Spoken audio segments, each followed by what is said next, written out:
ಕುಟ್ಮಲ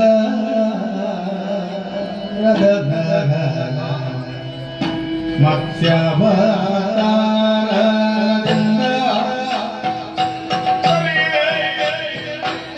ಸೋಮ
Ah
ಕುಡಿದು ಕುಪ್ಪಳಿಸ್ತಾ ಇದ್ದಿ. ನಿಜ. ಯಾವುದ್ರ ಬಗ್ಗೆ ತ್ರಿಶೂಲಕ್ಕೆ ಬಂದಾದರೂ ನೀನು ಇಲ್ಲಿ ತನಕ ನಿಮ್ಮನ್ನು ನಾನು ಹೊಗಳಿದವಳೆ. ಹೌದು. ಈ ಕಾಲಕ್ಕಾದರೂ ಹೊಗಳುವುದಕ್ಕೆ ಹೊರಟಾಗ ಹೇಗೆ ನಿಲ್ಲಿಸು? ಯಾವುದನ್ನ ಪ್ರಾರಂಭಿಸು? ಹೀಗೆಲ್ಲ ಮನಸ್ಸಿನಲ್ಲಿ ಆಸೆ ಸ್ವಾಭಾವಿಕ. ಮುಗುಳ್ನಗು ಬೀರುವಂತಹ ನಿಮ್ಮ ಮುಖವನ್ನು ಕಂಡಾಗ ನನಗೆ ಅದೇ ಹೆಸರು ನೆನಪಾಗುವುದು. ಯಾವುದು? ಹೌದು ಪ್ರಭು. ಮಲ್ಲಿಗೆಯ ಮುಖಗಳನ್ನು ಸಾಲು ಸಾಲಾಗಿ ನಿಲ್ಲಿಸಿದಂತಹ ಕಾಲದಲ್ಲಿ ಯಾವ ರೀತಿಯಾಗಿ ಕಾಣಿಸುತ್ತದೆ ಅಂತೇ ನೀವು ಮುಗುಳಗೂ ಬೀರುವಾಗ ನಿಮ್ಮ ಹಲ್ಲುಗಳು ಹಾಗೆ ಜೋಡಿಸಲು ನಿಮ್ಮನ್ನು ಹೊಗಳುವಂತಹ ಕಾಲದಲ್ಲಿ ನೀವು ಸಂತೋಷಭರಿತರಾಗಿ ಮುಗುಳಗೂ ಬೀರುತ್ತಾ ಇತ್ತು. ನಾನಿರುವಾಗ ಮಾತ್ರ ನಗಬೇಕು. ನೀವು ನಿಮ್ಮನ್ನು ಕಾಣುವುದಕ್ಕೆ ದೇವೇಂದ್ರನು ದೇವತೆಗಳು ಅಷ್ಟೇ ಅಲ್ಲ ರಂಭಾದಿ ತರುಣಿಯರನ್ನೆಲ್ಲ ಒಟ್ಟು ಸೇರಿಸಿಕೊಂಡು ಬರುವಂತಹ ಕಾಲದಲ್ಲಿ ಮುಗುಳಗೂ ಕೂಡದು ನೀವು ಕಾರಣವಿದೆ. ನಿಮ್ಮ ಬಾಯಿಯಲ್ಲಿ ಮಲ್ಲಿಗೆಯ ಮಿಟ್ಟಿ ಇದೆ ಎನ್ನುವಂತ ಆಸೆಯಿಂದ ಆ ರಂಭಾದಿ ತರುಣಿಯರು ಬಂದು ನಿಮ್ಮ ಹಲ್ಲನ್ನು ಹಿಡ್ಕೊಂಡು ಹೋದ್ರೆ ಮತ್ತೆ ನನ್ನ ಗಂಡನಿಗೆ ಹಲ್ಲಿಲ್ಲದ ಹಾಗಾಗಬಾರದು. ಮಲ್ಲಿಗೆಯ ಮುಗುಗಳ ಹಾಗೆ ನಿಮ್ಮನ್ನ ಯಾವುದೇ ಒಂದು ಕಾರ್ಯವನ್ನು ಮಾಡುವಂತಹ ಕಾಲದಲ್ಲಿ ಮುಗುಳ್ನಗು ಬೀರುತ್ತಲೇ ಮಾಡುವವರು ಹೌದಲ್ಲ ಅಲ್ವಾ? ನನ್ನ ಕರ್ತವ್ಯ ಅದು. ದುಷ್ಟರನ್ನು ಶಿಕ್ಷಿಸುವಾಗ ಶಿಷ್ಟರನ್ನು ಪರಿಪಾಲಿಸುತ್ತಿರುವಂತಹ ಕಾಲದಲ್ಲಿ ಸಂತೋಷದಿಂದ ಮುಗುಳ್ನಗು ಬೀರುತ್ತಾ ನಿರಾಯಾಸ ಬರಿತಲ್ಲ ಎಲ್ಲಾ ಕೆಲಸಗಳನ್ನು ಮಾಡಿ ಮುಗಿಸುವುದು. ದರೆಯಲ್ಲಿ ಧರ್ಮವನ್ನು ಉದ್ಧರಿಸುವುದಕ್ಕೆ ಬೇಕಾಗಿ ಅದೆಷ್ಟು ಅವತಾರಗಳನ್ನು ತಾಳಿದವರು ನೀವು. ಹೌದು. ಮೊದಲಾಗಿ ತಾಳಿದ ಅವತಾರ ಯಾವುದು? ಅವತಾರ.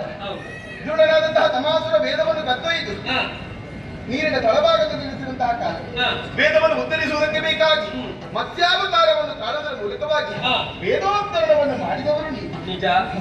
ನಿಜ. ಆ ಬಳಿಕ ಸುರಾಸುರರು ಸೇರಿ ಸಮುದ್ರ ಮತಿಸುವಂತಹ ಕಾಲದಲ್ಲಿ ಹಾ.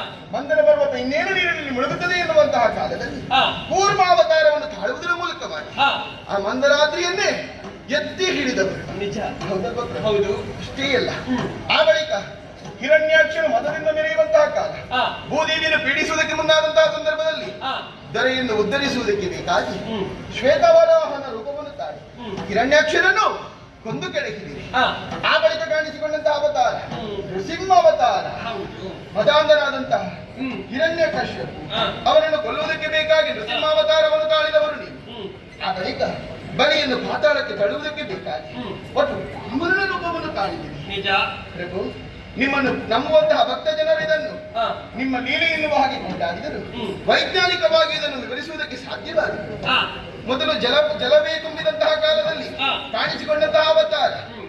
ಜಲಚರ ಜೀವರಾಶಿ ಅಂದ್ರೆ ಮತ್ಸ್ಯಾವತಾರ. ಹೌದು. ಬಳಿಕ ವಿಕಾಸವನ್ನು ಹೊಂದಿದ ಬಳಿಕ ಹಾ. ನೀರಿನಲ್ಲಿಯೂ ನೆಲದಲ್ಲಿಯೂ ವಾಸಿಸುವಂತಹ ಪ್ರಾಣಿ ಹ್ಮ್. ಅಂದರೆ ಕೂರ್ಮಾವತಾರವನ್ನು ತಾಳಿದವರು ನೀವು. ಸತ್ಯ. ಆ ಬಳಿಕ ಹಾ. ಕೇವಲ ನೆಲದಲ್ಲಿ ಮಾತ್ರ ವಾಸಿಸುವಂತಹ ಜೀವಿ ಹಾ. ಶ್ವೇತವರಾಹನ ರೂಪವನ್ನು ತಾಳಿದೆ. ಹೌದು. ವಿಕಾಸ ಹೊಂದುತ್ತಾ ಹಾ. ಅರ್ಧ ಪ್ರಾಣಿ ಹ್ಮ್. ಅರ್ಧ ಮನುಷ್ಯ ಮನುಷ್ಯ. ನೃಸಿಂಹಾವತಾರವನ್ನು ತಾಳಿದೆ. ಹಾ.